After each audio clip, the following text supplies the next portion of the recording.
Welcome to Covered, a podcast that helps you figure out what the hell is going on in the news and how you feel about it. Here to guide you through the biggest news stories of the week. As always, we are your hosts, journalists Jodie Lee and Annie Puller. And it's been a massive week. We're diving into Australia's most decorated war hero, Ben Roberts-Smith, arrested on suspected war crimes of murder.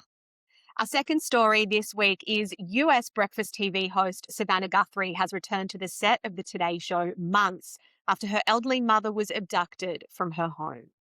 And Splashdown, changing tune. Astronauts have successfully circumnavigated the move, landing safely back on Earth on Saturday. But I'm obsessed with this story. I know. I've really come full circle with this story, but we'll get to that soon. This week, we actually want to try something new. We are introducing, and can I get a drum roll, please? This is based on listeners' feedback. Honourable mentions. So these are the stories that weren't big enough for a deep dive, but are really worth putting on your radar. And the very first one is Donald Trump. The US president announced a 2-week ceasefire in the war with Iran, but it lasted closer to 2 minutes. Well, not quite. Israel launched really devastating strikes on Lebanon. Iran said that Lebanon was a part of the ceasefire proposal, and so the deal was effectively called off. And Kanye West, who once referred to himself as the greatest artist of all time, has actually been banned from entering the UK. Yep, you heard that right. The Home Office made the decision based on his history of anti-Semitic rhetoric. And I think when the country that tolerates Piers Morgan draws the line on you, well, that's definitely saying something. Bruce Lehrmann's tried and failed to ditch the title of rapist. He appealed his failed defamation case, and this week also failed at the appeal. And the woman charged with supplying Friend star Matthew Perry with the ketamine said to have killed him has been jailed. Dubbed the ketamine queen herself, Jave Sanger was sentenced this week. But let's dive right into our biggest stories of the week. And the first one is enormous. Australia's most decorated living soldier, Ben Roberts-Smith, is today behind bars at Silverwater Jail. Yeah, we're talking about the man who received a Victoria Cross medal from Queen Elizabeth II and whose uniform is right now still on display at the Australian War Memorial. Now, he was arrested on 5 charges of war crime murder. I think the Victoria Cross medal is really important here because it gives an understanding of just who this man is. So let's go into a bit of his history. In 2010, he was serving for Australia in Afghanistan and on patrol with his unit when they were pinned down under heavy Taliban fire. Roberts Smith stepped directly into that line of fire to draw the fire toward himself to allow his own patrol to keep moving. And that's the gallantry that he was awarded for. Yeah, it was incredibly brave. There was no doubt in that moment he was a hero. He essentially saved his entire unit. But now, if we fast forward to this week, though, the 47-year-old father was arrested at Sydney Airport and charged, as we said, with 5 counts of war crime murder. Now, these are incredibly serious charges that carry a maximum penalty of life in prison. And the arrest itself, I would say it did come as a shock, just the very nature of it. But these allegations aren't exactly new. So The Age's investigative journalist, Nick McKenzie, who also reports for Nine and the Sydney Morning Herald, along with one of his colleagues, Chris Masters, have broken several stories about this alleged conduct of Ben Roberts-Smith, predominantly that he killed unarmed detainees while in Afghanistan between 2009 and 2012.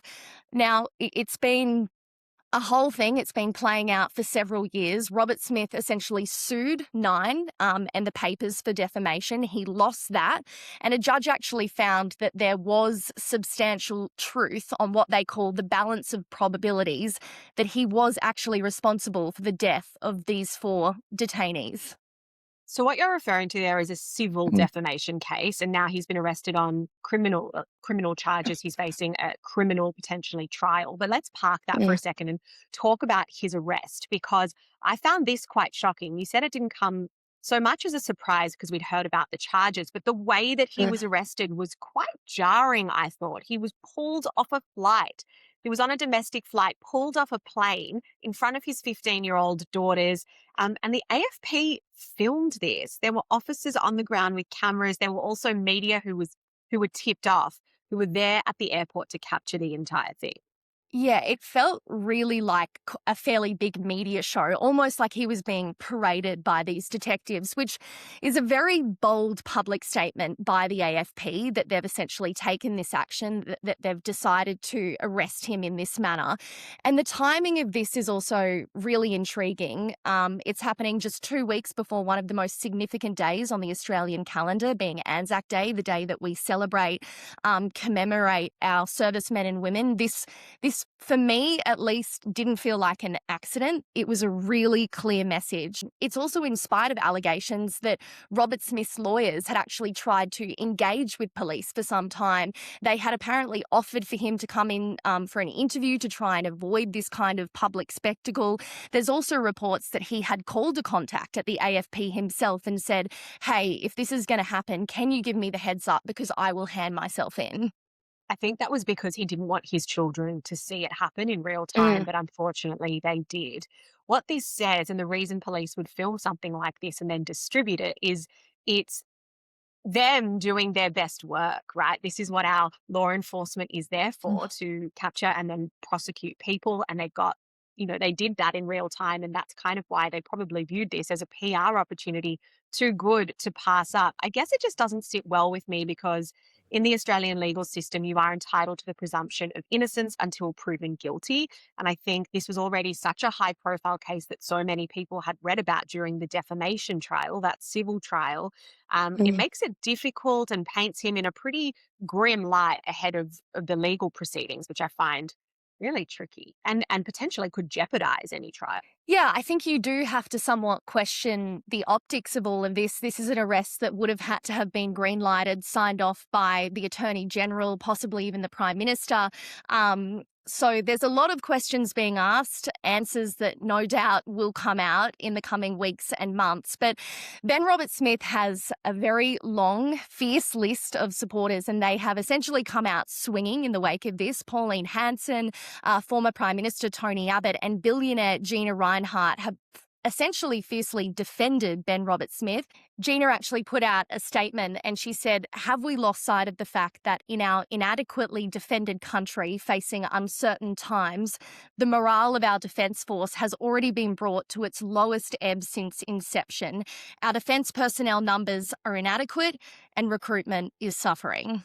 It's really tricky because what this begs the question for me, is it patriotic or inappropriate to support the arrest of Ben Robert Smith? Look, I personally don't know how to feel about this one. I am not going to try and play judge or jury. There's going to be a lot of people that are going to try and do that.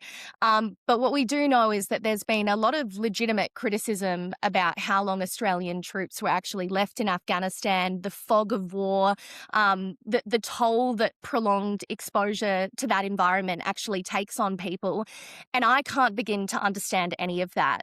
In a Stan docuseries that I actually recently watched on Ben Robert Smith, there's really interesting insight from an organisational psychologist who was tasked with interviewing soldiers after deployments. And she talks about essentially what she uncovered through these interviews, describing what she characterised as a culture in parts where killing actually became a sport. The competition and the pressure within these patrols and tours.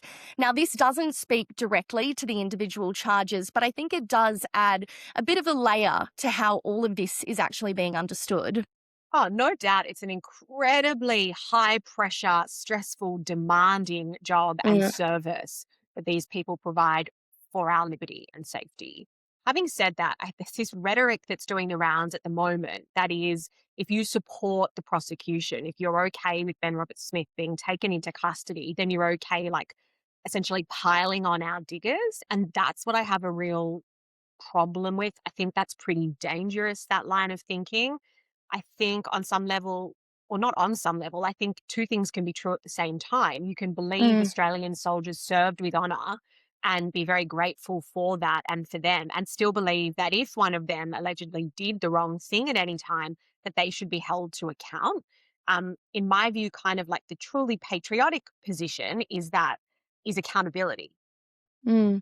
as it is Yeah, in any work, in any work environment. It shouldn't matter how high pressure or how dangerous your role is.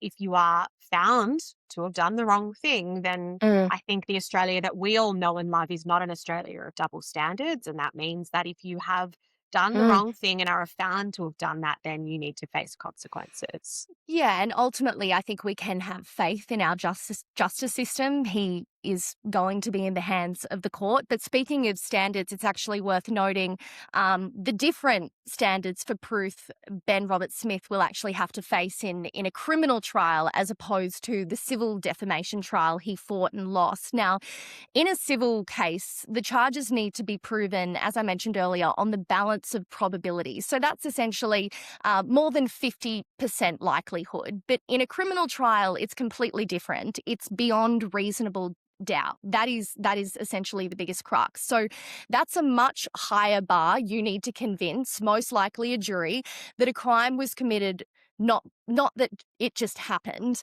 And for me, this really raises interesting questions about how this trial, which probably won't take off or happen for years, actually plays out. Because impaneling a jury for this will be a nightmare. You need to find 12 people who haven't already formed an opinion on Ben Roberts-Smith. And after years of coverage, defamation proceedings, and now an arrest that played out like a media event, that's going to be very challenging. There'll be a lot of complexities. I actually wonder if this will be a judge alone trial because of the Mm. difficulties in empaneling a jury. Only time will tell. As you said, it's years away. Experts are saying it's at least 2 years away. While Ben Roberts-Smith, at the time of recording, is currently in jail, he does have a bail hearing on the 17th of April. So watch this space, and let's move on to our next story. Yes, a long way to go with that one. But this second story was also difficult to watch and play out this week, albeit for different reasons. So in the US, Today Show host Savannah Guthrie, who was actually born in Melbourne in Australia, returned to work on the breakfast TV show 10 weeks after her elderly mother, Nancy Guthrie, was abducted and disappeared without a trace. Welcome to Today on this Monday morning. We are so glad you started your week with us, and it is good to be home. Yes, it is good to have you back at home. Well, here we go. Ready or not, let's do the news. Yes, so good to have you back. Oh, so many feelings. Just as a complete aside, the reference to work, being home kind of irks me, but that's a conversation for another day. I just think, it's one thing to return to work after something so tragic happens to you. Like, that's an incredibly difficult decision to make. But how do you return to work when your work is the news and your personal tragedy is unresolved and has been playing out in the news extremely publicly for months? Like, how do you actually do that? Yeah, I mean, her bosses actually thought about this really carefully, and I think they were very methodical about this return. According to Page Six, which is like the US entertainment Bible, producers actually told her co-host to treat it essentially as business as usual, instructing them pretty much to not formally welcome her back, not to address the appearance, just let Savannah ease into it. And I don't think that was them ignoring the elephant in the room. I think it was actually protecting the TV host so she wasn't having to respond to this family tragedy every 10 minutes live on air. The set had yellow flowers because yellow has really become this symbol of hope in the search for Nancy Guthrie. So it was acknowledged, but it was done quietly, subtly, and definitely on Savannah Guthrie's terms. And remember, this wasn't actually the first time she'd been on camera since her mother was abducted. She'd actually been on the breakfast show she usually hosts, but she did a Yes. sit-down interview, which is just heart-wrenching, talking about what happened. It was very personal, and it was extremely raw. Someone needs to do the right thing. We are in agony. Yeah. We are in agony. It is unbearable.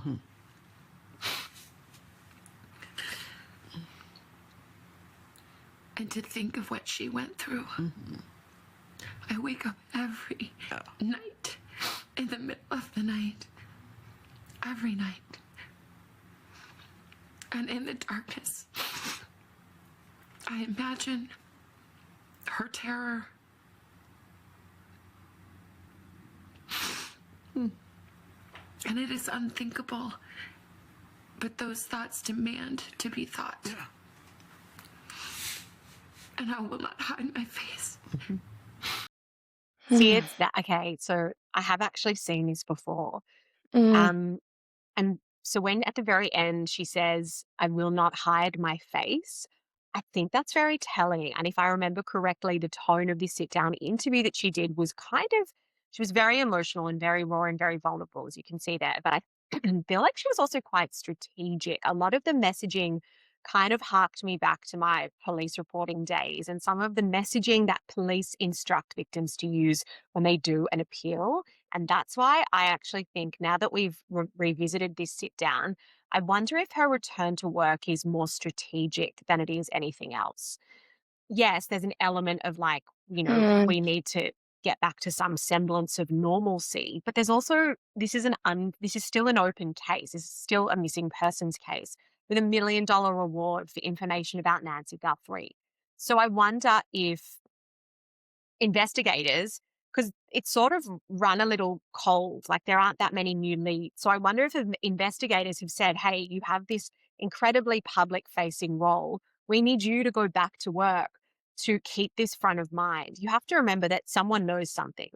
So criminals often would bank, I presume, on like, stories and talk of their crime fading. But this is a woman that can basically keep the pressure on whoever knows something mm. to come forward simply by showing up to the office every day. Yeah, and doing it on such a public platform that's streamed to millions of Americans every morning. One thing that really stood out for me, that interview goes on for some time, and the most heartbreaking thing is that she blames herself for her mother's disappearance. She says that, her mum appeared on the show several times. She was interviewed. She was like this lovely figure. She refers to the Today Show as part of her family. She brought her family onto that show. I think it wouldn't be out of question that someone's just had this little tick in their brain going, well, Savannah must, make good coin. Let's exploit that. And I think that just, for me, breaks my heart the most. Like, this is a woman, as we said, who's built a really public profile.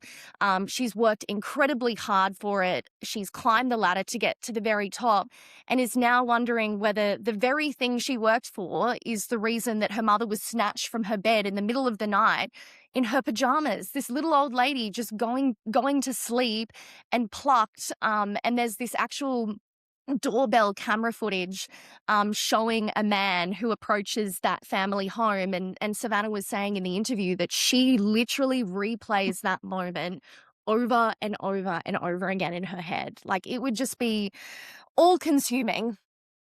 Yeah, the other thing about grief, which is incredibly difficult to deal with, as so many people obviously know, is this special kind of grief that you suffer when you don't know what's happened to your Mm, loved ones. And the loved ones of missing people experience this. It's called ambiguous loss. And we saw it a lot at the coroner's court covering coronial inquests, which are essentially, kind of open court hearings to try and work out what's happened to people who never return. Ambiguous loss is like a very traumatic version of grief because there's no grave, there's no burial, there's no funeral, there are no answers. And so Savannah Guthrie is obviously living with incredible pain and hurt. She's living with the guilt of feeling like she might have caused this. And she's also dealing with ambiguous loss. Ransom notes have been sent several times to outlets like TMZ, to the family, to police. Savannah says that they've responded to 2 that they felt were legitimate. She says that in the interview, but one of them said they know where the body is. And another said, we saw Nancy Guthrie alive in Mexico. Like, the uncertainty of what has actually happened to her and where she is must just be eating that family up. And Savannah Guthrie has to deal with that now. She's returned to work every day in front of millions of viewers. Yeah, you can only hope that she gets the answers soon, but I do want to shift gears, if we can say that. For those It's of actually you that's a good term. Yeah. For the now next story. I don't know. Does a spaceship have gears? I don't even know. Jodie somehow become a bit of a space fan in the last 24 hours. Yeah, this is a story I gave that I had very little interest in, full disclosure. But then my partner yesterday was watching the Artemis II touchdown on Earth in real time. And it moved me to tears. Yes, moved her so much that this is why we are covering it. But I have to say, it all played out on live television. I had no idea that it was even taking place, which is a shocking reflection of my knowledge. But anyway, 4 astronauts splashed down safely in the Pacific Ocean off the coast of San Diego after flying further into space than any others before. It was an absolutely insane moment. Houston Integrity, splashdown, sending post-landing command now. Splashdown confirmed. Copy splashdown, waiting on VLDR. Splashdown confirmed at 7:07 p.m. Central Time. From the pages of Jules Verne to a modern-day mission to the moon, a new chapter of the exploration of our celestial neighbor is complete.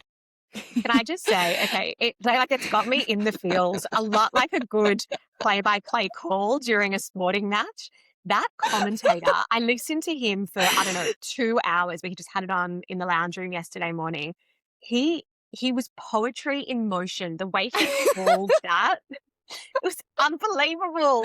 There was actually something really inspiring about it. It's almost what you want to listen to before you're going into a major life moment, just to rev yourself up. But yeah, well, that major life moment for me is this podcast recording, so I'm glad I've been G'd up.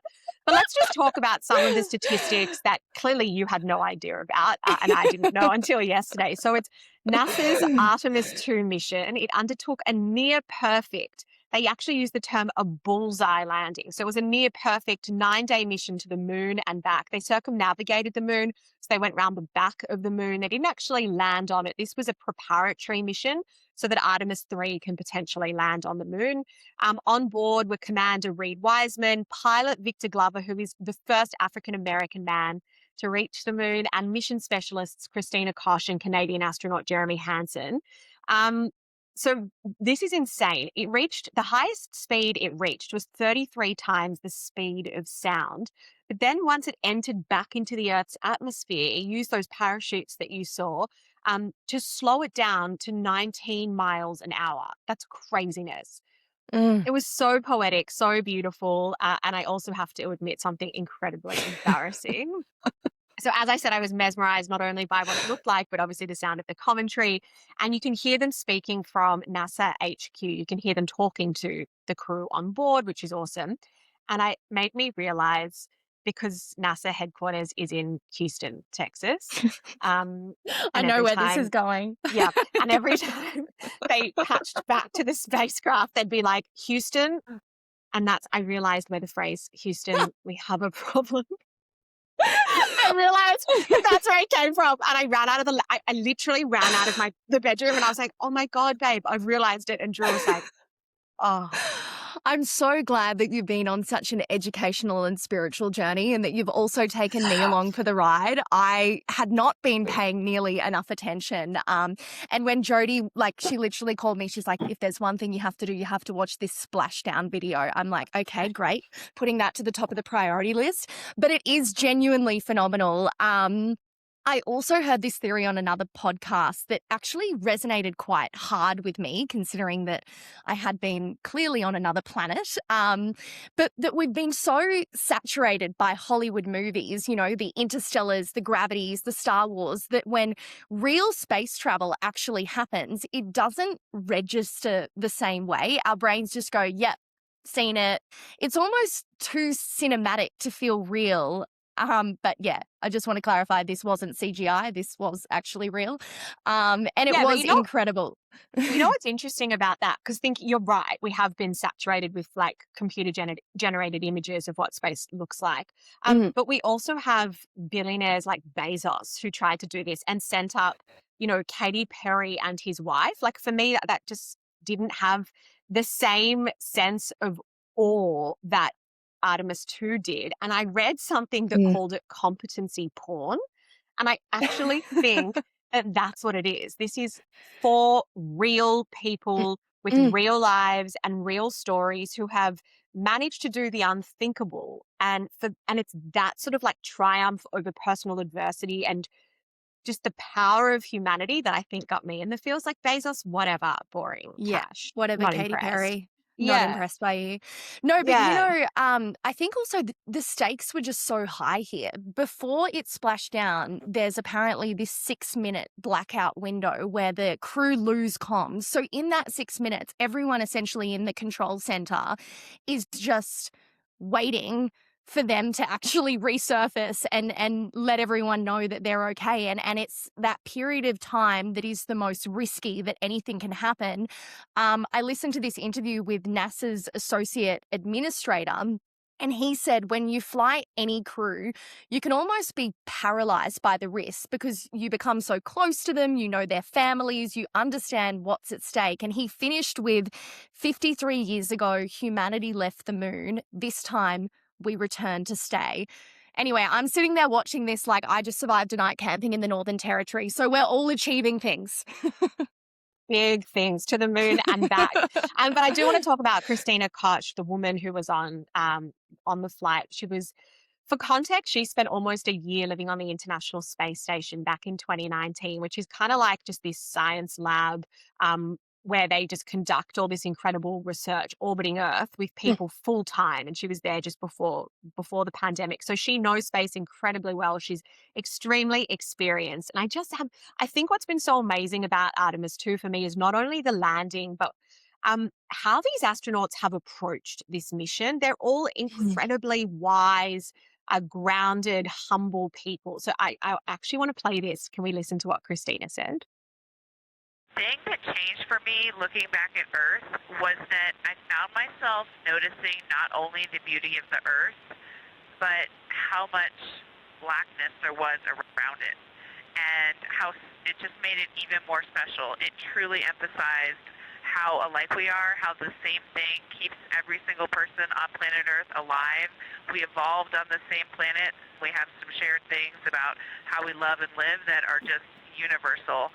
And the specialness and preciousness of that really is emphasized when you notice how much else there is around it. I just think this is so important. On this podcast, we talk so much about what is essentially a very divided world. I don't think things have been this difficult for a really long time, financially, politically. And I just think there are so many moments like that. They speak about togetherness. They speak about their messages of hope. And I just think it was so important. Also, just a few other tidbits, if I may. They named a crater. Let her have her moment.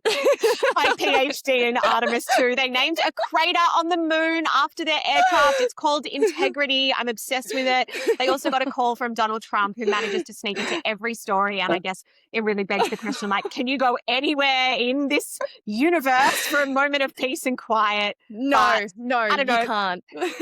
I just think the whole thing felt majestic, and it's a reminder. And it was for me. Oh, one of the other, just the last thing I loved that actually brought a tear to my eye. One of them said as they were coming back to Earth, they could see a beautiful sunrise over Western Australia. Anyway, it's just a reminder of like how small and insignificant we are in this huge universe. On that profound note, we'll wrap this week's episode. Consider yourself covered with the news of the week. Don't forget to follow and rate us on Spotify and social media. Thank you so much for listening. We will see you on Covered next week.